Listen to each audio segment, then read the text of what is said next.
Ministerio Público agradecemos la presencia del vicecanciller de la Nación, el señor Victorio Tachetti. Bienvenido, vicecanciller, le digo, ¿así es correcto? Sí. Muy bien, bueno, gracias por venir, un placer tenerlo aquí.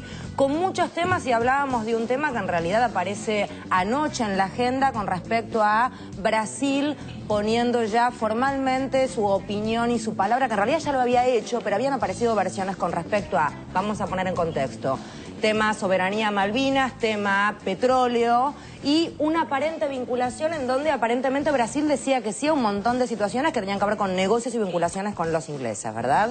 ¿Esto es correcto? Bueno, no es cierto que Brasil haya dicho que sí. Pero salió Brasil a desmentir anoche, por suerte. Sí, salió en medios, en la prensa brasileña, ¿no?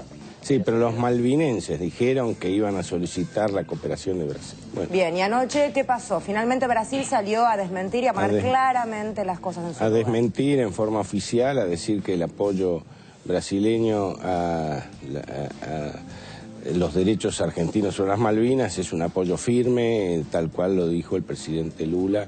Hicieron mención a dos hechos. Una, el discurso de Lula en la cumbre de Cancún en febrero, y otra, el hecho de que la resolución que se aprobó la semana pasada en la Asamblea de la OEA, donde nuestra delegación estuvo presidida por el canciller Tajani, bueno, en esa reunión quien leyó la resolución fue el representante brasileño. Que fue muy importante, ¿verdad? Claro, esa instancia. Claro. Expliquemos un poquito brevemente por qué, para que el público pueda entender. Bueno, yo creo que hay varios avances en la estrategia respecto de Malvinas.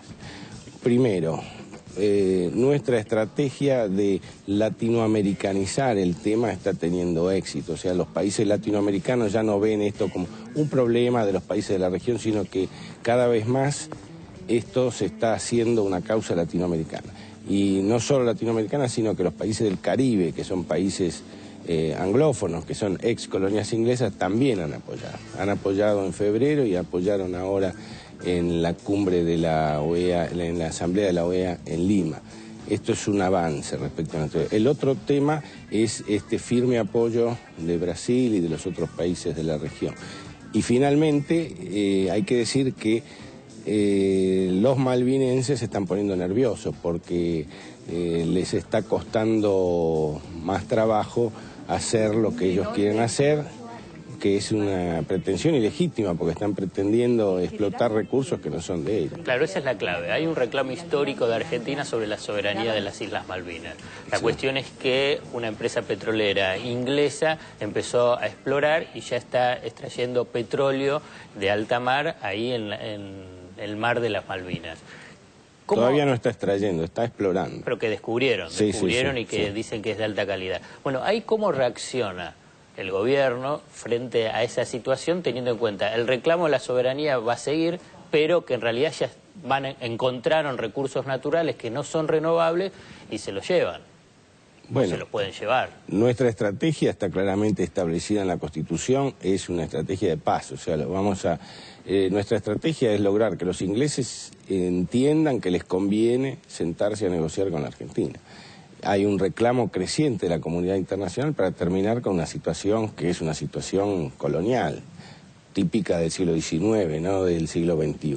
Sí, lo que pasa es que me parece que también los habitantes de las islas en realidad están peleando por no ser ni de uno ni de otro. Están peleando por ser independientes y no pertenecer a ningún lado, me parece a mí. Son ingleses. Okay. Son ingleses. La mayoría de ellos han nacido en Inglaterra, esto es una excusa.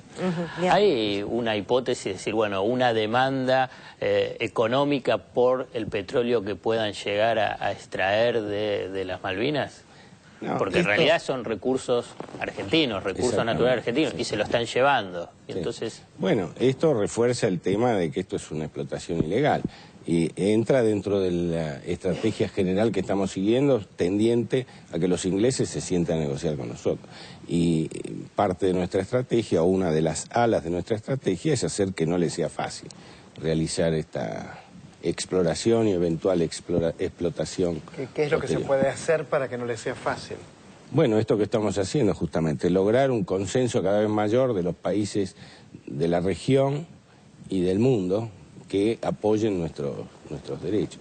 En fin, hay una graduación en esto. Hay países que apoyan fervientemente nuestra posición, que son básicamente los países de nuestra región. Hay otros que sin llegar a tanto sí apoyan la necesidad de que los dos países solucionemos la controversia sobre la soberanía mediante una negociación. Hay un matiz en eso, pero de todas maneras ambas cosas a nosotros nos sirven.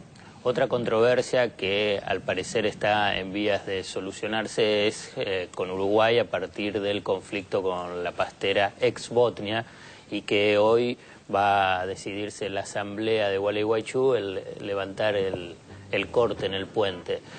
¿Cómo avanza la idea esta del monitoreo conjunto, que es una de las demandas de los asambleístas?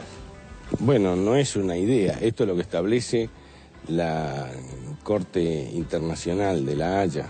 En la sentencia dice claramente que el Uruguay violó las normas aplicables, que son las normas aprobadas por Argentina y Uruguay en 1975, en lo que se llamó y que se llama todavía el Estatuto del Río Uruguay, que establece todo un sistema de monitoreo del recurso natural compartido, que fue un modelo, o sea, sigue siendo un modelo, pero en aquel momento era una norma pionera en materia de derecho internacional ambiental y que siempre se ha aplicado con mucho énfasis por ambos países hasta el momento en que Uruguay decidió desconocerlo. Hoy en la mañana apareció en la web una carta del presidente de Uruguay, nos dice que a nadie le gusta ser observado y controlado, pero que hay que aceptarlo. Bueno, siempre que se habla de integración, hablemos de Mercosur, ¿verdad? Hay una tensión entre cesión de soberanía y tener mayor poder. O sea, los países que ceden parte de su soberanía en aras de un organismo de integración ganan más poder. Ustedes piensen en el caso de Europa, países chicos como Suecia o Países Bajos, solos en el mundo tendrían, más allá de que tengan un alto nivel de ingreso, pero tendrían un poder prácticamente nulo. Estos países dentro de la Unión Europea en conjunto tienen una voz en el mundo y una posibilidad de decidir en los temas de la agenda mundial. Ahora, si no se respeta el fallo de La Haya, ¿el país no entra en una zona de ilegalidad? Totalmente. Sí, ya está en una situación de ilegalidad. Eso lo estableció el fallo de manera clara. Creo que ha habido una lectura o una no lectura del fallo por algunos comentaristas que se ve que han leído la solapa del fallo. Porque el fallo dice, por un lado, claramente que el Uruguay violó el Estatuto del Río Uruguay y los procedimientos que establece el Estatuto, que son el monitoreo conjunto, bueno, la decisión conjunta de lo que atañe al recurso compartido. El segundo tema, que dicen que no habla del daño ambiental. En realidad lo que dice el fallo es que la Argentina no ha podido probarlo.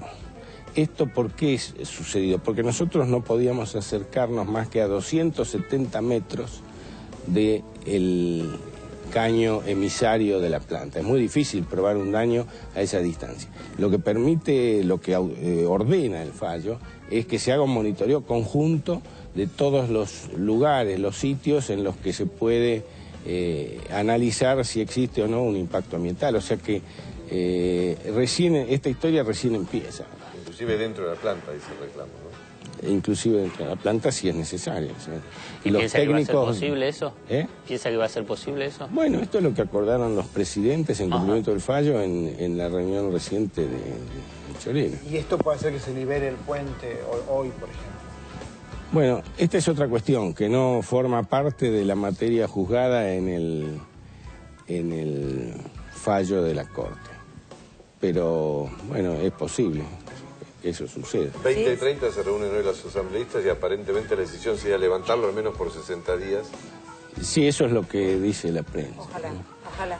Hay otro tema que... A todos nos duele tener esta controversia con el Uruguay, que es un país hermano. Y además la realidad es que de alguna manera cambió la relación con Uruguay. Vamos a hacer, digo, uno como turista siente que hay como una mirada diferente. Más allá de que yo adoro Uruguay y estoy segura que el Uruguay nos adora, digo. Pero existió ese roce y uno lo percibe, lamentablemente. Sí. Habrá que repararlo. sobre la marcha de construir una nueva confianza. Ojalá. Que empieza por el cumplimiento del fallo de la Corte. Cada tanto aparece en los medios y en algunos analistas que con Brasil hay ruidos comerciales, que hay tensiones con Brasil y después parece que no aparecen con tanta intensidad. Pero en los hechos hay cierta relación difícil en el vínculo comercial. Yo diría que no, es decir, el vínculo comercial con Brasil es tan intenso, de tal magnitud, que es obvio que haya sectores que en algún momento se quejan por medidas que toma uno u otro de los países. Esto sucede incluso en zonas de mercado común mucho más avanzadas que la nuestra, como el caso de Europa. Siempre hay tensiones entre los países, pero todo esto se ha resuelto de manera satisfactoria a través de conversaciones, sea entre los sectores públicos o los sectores privados interesados. No, las relaciones, la gente a veces ve la figura del día y no ve la realidad desde una distancia un poco mayor. Pensemos en el comercio que teníamos con Brasil en 1991 y el que tenemos hoy. Ahora, la relación de Brasil con Irán no es... Me parece que no es bien vista por el gobierno argentino. ¿Cómo lo ve usted? Mire el tema que le dejó para redondear, vicecanciller. Cortita y al pie. ¿Sí? Claro, cortita, vicecanciller. Bueno, no nos gusta demasiado. Nosotros tenemos otro enfoque, pero respetamos el derecho de Brasil por intentar solucionar un tema que preocupa a toda la comunidad internacional. Quizá no nos parezca adecuado este acuerdo que firmaron Turquía, Brasil e Irán. Ha sido muy criticado por muchos países sobre la base de distintos argumentos. Hubo una sesión del Consejo de Seguridad de Naciones Unidas y donde se habló del tema del enriquecimiento de uranio por parte de Irán y la posibilidad, o sea, lo que está detrás de esto es la posibilidad de construir un artefacto, una bomba atómica, ¿no? Esto nos preocupa a todos. Nosotros respetamos el derecho y la iniciativa que tiene Brasil de tratar de aportar algo en esta controversia. No nos parece que esto conduzca a ese fin, pero bueno, es un tema muy difícil, en el que están también involucrados no solo Estados Unidos, sino Rusia, China. Es interesante ver las actas de la última reunión del Consejo de Seguridad porque aportan muchos elementos. Por ahí no le interesan a todo el mundo, pero aquellas personas que se interesan en estos temas pueden tener ahí muchos elementos de juicio muy interesantes. Estás contento, ¿no? Bien, mira la pregunta que le dejaste al vicecanciller para hacer redondear. Pobrecito. O sea, ¿sabés lo que es redondear el temita? Medio Oriente. Juanchi, claro, Medio Oriente. Con Juanchi diciendo no tenemos tiempo, el vicecanciller se tiene que ir. ¿Estás contento? Le pedimos 1000 disculpas, vicecanciller. No, pues. Gracias, en serio. Gracias por el tiempo, por lo agradable de la charla. Lo ha traducido también como para que lo entendamos todos, que me parece que es un detalle muy interesante. Así que muchísimas gracias. No, gracias a ustedes.